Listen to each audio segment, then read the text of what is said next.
வணக்கம். கார்த்திக் தகவல் பரிமாற்ற கழகம் குழு நண்பர்கள் அனைவருக்கும் நான் கார்த்திகேயன் பேசுகிறேன். இன்றைக்கான அப்டேட் வந்து பார்த்திங்கன்னா, தமிழ்நாட்டில் விஜய் வந்து முதலமைச்சராக பதவியேற்றிருக்காரு. பதவியேற்ற உடனே 3 கையெழுத்து வந்து போட்டிருக்காரு.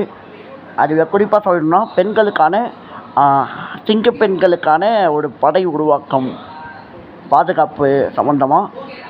அதே மாதிரி வந்து தமிழ்நாட்டில் இந்த எப்படி சொல்கிறது, தமிழ்நாட்டில் இந்த பாதுகாப்பு இல்லாத இந்த மது அந்த மாதிரி இதை ஒழிக்கிறதா சொல்லியிருக்காரு. இந்த மாதிரி கையெழுத்துலாம் வந்து விஜய் வந்து போட்டிருக்காரு கையெழுத்து. அதே மாதிரி அமைச்சர்களும் பதவி ஏற்றிருக்காங்க.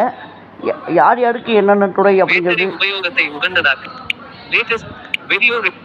அதே மாதிரி அமைச்சர்களும் பதவி ஏற்றிருக்காங்க. யார் யாருக்கு என்னென்ன துறை அப்படின்னு இன்னும் சொல்லலை. சொன்னாங்கன்னா நான் கன்ஃபார்ம் நம்ம சேனலில் வந்து அப்டேட் பண்ணுவேன். இன்னைக்கான அப்டேட் வந்து இதுதான். இன்னைக்கான அப்டேட் வந்து இது மட்டும்தான். விஜய் வந்து பதவியை ஏற்று வைத்தார், அதுதான். அதே மாதிரி நான் வந்து நேற்று ஒரு வீடியோ போட்டிருந்தேன். நேற்று மட்டுமே 2 வீடியோ சேனல் அப்லோட் ஆகிருந்தது. அதுக்கு வந்து செம்ம ரெஸ்பான்ஸு. நேற்று போட்ட வீடியோவுக்கு பார்த்தீங்கன்னா ஒரு 5-6 பேர் பார்த்துருந்தாலுமே கூட நல்லாவே பார்த்துருக்கீங்க. நேற்று வந்து ஒரு கேள்வி கேட்டிருந்தேன், தமிழ்நாட்டோட அடுத்த முதலமைச்சர் யார் அப்படின்னு சொல்லிட்டு.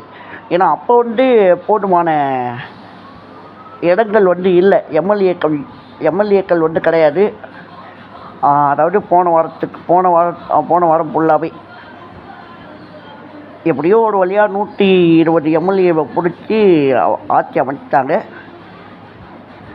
யார் யாருக்கு என்னென்ன துறை, அமைச்சர்களுக்கு வந்து யார் யாருக்கு என்னென்ன துறை அப்படிங்கிறத வந்து இன்னும் சொல்லலை. சொன்னாங்கன்னா நான் கன்ஃபார்ம் நம்ம சேனலில் அப்டேட் பண்ணுவேன். நன்றி, வணக்கம்.